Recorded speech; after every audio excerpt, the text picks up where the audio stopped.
നമസ്കാരം. കാട്ടാനകളുടെ ഒളിത്താവളമായി മാറിയ കോതമംഗലം തട്ടേക്കാട് പാതയിലെ പുന്നേക്കാട് മുതൽ തട്ടേക്കാട് വരെയുള്ള പാതയോരങ്ങളിൽ കാടുവെട്ടൽ ആരംഭിച്ചു. വനം വകുപ്പും നാട്ടുകാരും സംയുക്തമായിട്ടാണ് കാടുവെട്ടൽ ആരംഭിച്ചത്. കീരമ്പാറ പഞ്ചായത്ത് പ്രസിഡന്റ് മാമച്ചൻ ജോസഫ് നേതൃത്വം നൽകി. യാത്ര ചെയ്യുന്ന യാത്രക്കാർക്ക് കൃത്യമായി ആനകളോ അല്ലെങ്കിൽ കാട്ടുമൃഗങ്ങളോ നിൽക്കുമ്പോൾ കാണാൻ സാധിക്കുന്നില്ല.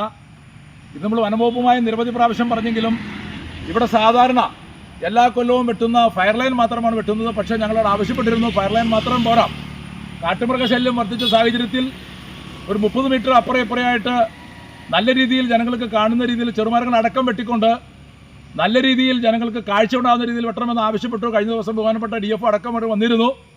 അതിൻ്റെ അടിസ്ഥാനത്തിൽ നിന്ന് ഞങ്ങൾ പൊതുജനങ്ങളും അതിനൊപ്പം തന്നെ വനംവകുപ്പ് VSS അടക്കമുള്ള ആളുകൾ സംയുക്തമായിട്ട് ഈ കാടുകൾ വെട്ടിക്കൊണ്ടിരിക്കുകയാണ്.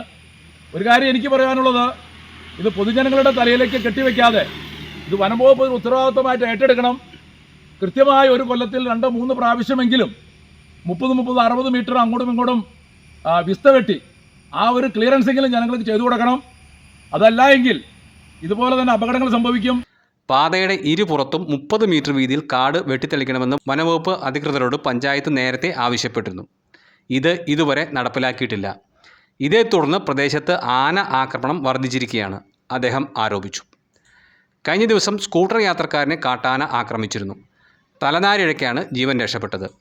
പുന്നേക്കാട് കവലയുടെ അടുത്ത ഭാഗങ്ങളിൽ പലവട്ടം ആന എത്തിക്കഴിഞ്ഞു.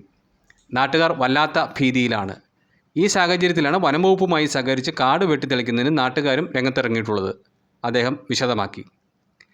കാട് വെട്ടിത്തെളിക്കുന്നതിനൊപ്പം പുന്നേക്കാട് മുതൽ തട്ടേക്കാട് വരെയുള്ള പ്രദേശത്തെ വഴിവിളക്കുകൾ തെളിക്കുന്നതിനും പഞ്ചായത്തിൻ്റെ ഭാഗത്തു നിന്നും നീക്കം ആരംഭിച്ചിട്ടുണ്ട്.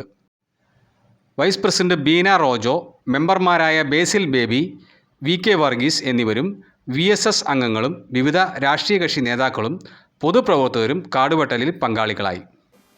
രാത്രികാല പെട്രോളിംഗ് ശക്തിപ്പെടുത്തുമെന്നും വനാതിർത്തികളിൽ ഫെൻസിംഗ് സ്ഥാപിക്കുന്നതിന് നടപടികൾ പുരോഗമിക്കുകയാണെന്നും വനം വകുപ്പ് അധികൃതർ അറിയിച്ചു.